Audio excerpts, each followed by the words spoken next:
Our solution was easy enough to understand and pretty much nothing more than what we've already covered, but we did indeed want to show you how much real estate we can lose, as well as how much clarity we can have whenever we include our requirements as part of our code. In Python, of course, we do have a block comment that we can either use with 3 double quotes or 3 single quotes, as long as they match the beginning and the end, and commonly known as a docstring. When we talked about our shebang, we talked about using simple line comments, which do not span multiple lines, but once again can indeed map to our requirements. If you're interested in learning more about modern flow charting, let alone service orientation, and how to manage a modern design activity, allow me to mention that Design 2000 for modern flowcharts is available on Udemy at the time of this recording. Well, there's a lot more that we could cover, but I believe we've covered enough to justify calling ourselves a primer. And things I would look into next would be more ways to use blocks, either by using Python's range function or enumerate, and certainly to begin looking at the different collection types like sets, dictionaries, tuples, as well as lists. So in addition to taking another one of my Python 1000 opportunities, you might want to take a moment to take a look at both keywords in the help subsystem as well as modules so as to continue your Pythoneering into the nether regions of modern Python. Also noting that while we mentioned previously that there are rules and there are suggestions, and there are also best practices, Python is a case-sensitive language, often referred to as a mixed-case programming language. And as we've seen, keywords are all lowercase, except for true, false, and none.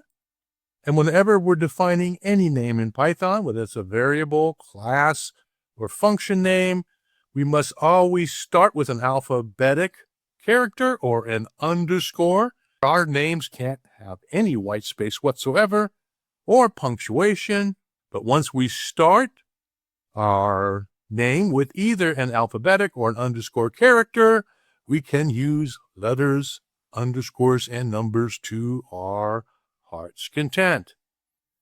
And also, by way of conventions, whenever we're writing Python, it's not unusual for people to have coding standards that are different. So once we have a legal name in Python, of course, while Python does have standards, the customer is always right when it comes down to standards. And the official standard guide is known as PEP 8 and available up on the Python website. We have some very sage advice for allowing us to create our Python. But the most important advice I think we can talk about is that a foolish consistency is the hobgoblin of little minds. In other words, don't anger your customer if their coding standards are different. And if you find something that is inspiring, for example, using Hungarian notation, you should feel free to do so, because Python is nothing if not changing all the time. So, and as we discussed previously, while relatively new innovations like type hinting can allow us to begin to see what the inputs and outputs of our functions may be, things like Hungarian notation, we would use an S for a string, an I for an age, or F prefix to indicate the variable is going to contain a balance, have been around for a long time. And while far from being considered Pythonic at the time of this recording, such disruptive conventions as Hungarian notations have provided a very real form of type hinting well before the advent of the Python programming language itself.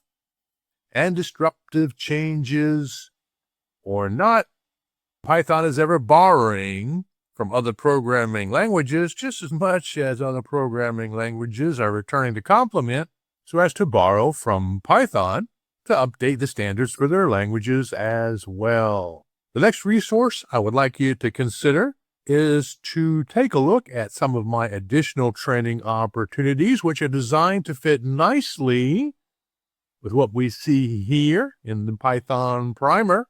And whether looking at my website or my Twitter account, Facebook, LinkedIn profile, or of course on YouTube, there are many opportunities that I'll share with you on places like Facebook, on my Python training page, which I share with my ever-growing community of our modern Pythoneers.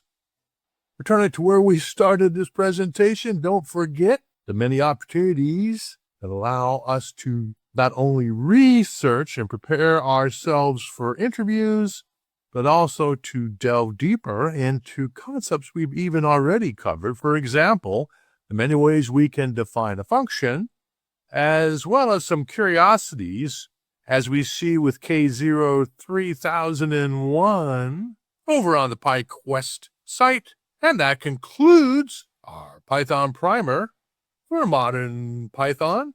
And I would encourage you to keep on learning, because the more you learn, the more you'll earn.